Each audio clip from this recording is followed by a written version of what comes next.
Hi, my name is Jackson Plotnick and welcome to Hemlane's Real Estate Management Academy, where we provide quick tips for landlords and managers with rental properties. Today, we're going to talk about controlling rent payments. PayPal and Venmo are similar to direct deposit.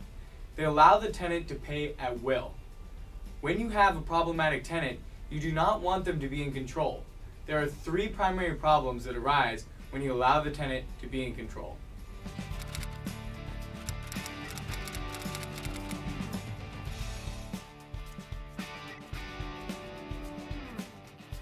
One, inability to evict non-paying tenants.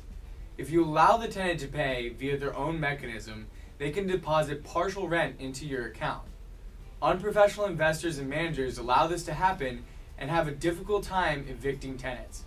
By accepting partial rent, you can forego your ability to evict them. Number two, clawbacks on the rent paid. If a tenant uses a consumer-friendly method to deposit rent, the consumer-friendly vendor typically takes the side of the customer in disputes. Therefore, the money can be retracted if the tenant disputes the rent. This typically happens after they move out, especially if they don't agree with your security deposit refund. A reasonable tenant suddenly becomes unreasonable. Number three, leases get automatically renewed. If you do not want to renew a lease, you set yourself up for a difficult court case when you allow the tenant to deposit money at will. By allowing them to use Venmo, PayPal, or direct deposit, you may already have accepted next month's rent, leaving yourself unable to turn over the property sooner. Now let's take a deeper dive into each of these three online rent collection methods and real-life examples of what can go wrong, starting with number one, the problem with direct deposit. There was a case recently where the owner sent a 3-day notice to pay rent or quit to his tenant. After 3 days, the tenant still did not pay. The owner hired an expensive lawyer to take the tenant to court. One day before the court case, the tenant deposited 25% of the total balance due directly into the owner's bank account. The owner could not evict the tenant because partial rent was accepted.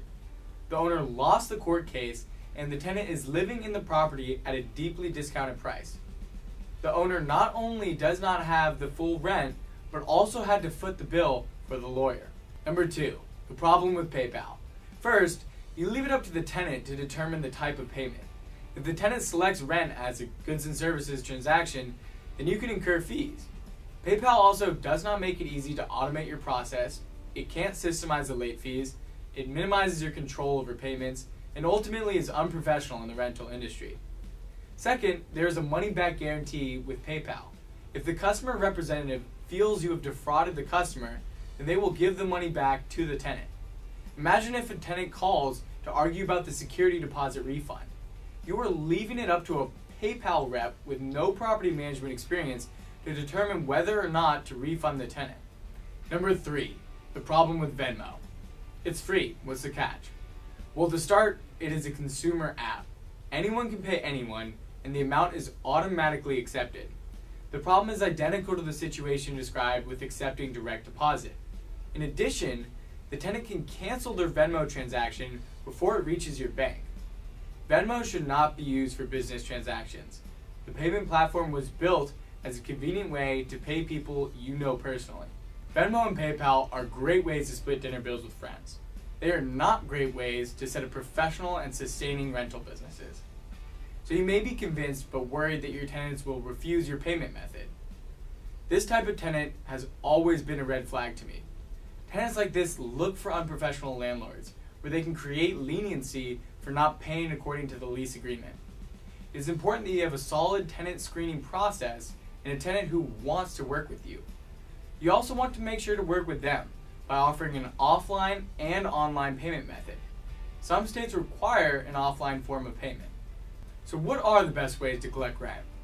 There is a reason professional property managers and real estate investors request rent only through certain methods. The best methods are a money order for the full amount due or an online property management system. If you use an online property management system, make sure it has these 4 features. 1. Automatic payment scheduling. Monthly alerts will reduce the risk of past due payments and help track payments. 2.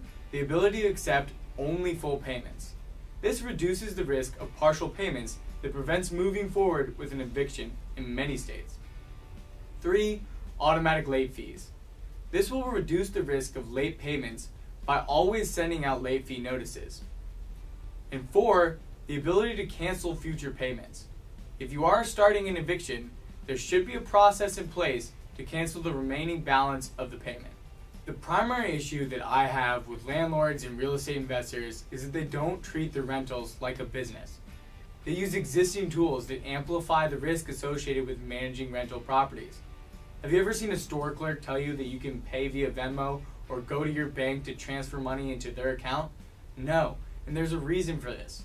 And rental properties have even more rules and regulations in the court of law. Now you know how to be smart about rental payments. I want to thank you all so much for listening. I've included a link to the Hemlane Academy at the bottom of this video. Check us out for our online property management system, tons of quick tips, and much more on real estate management. I'll see you next time.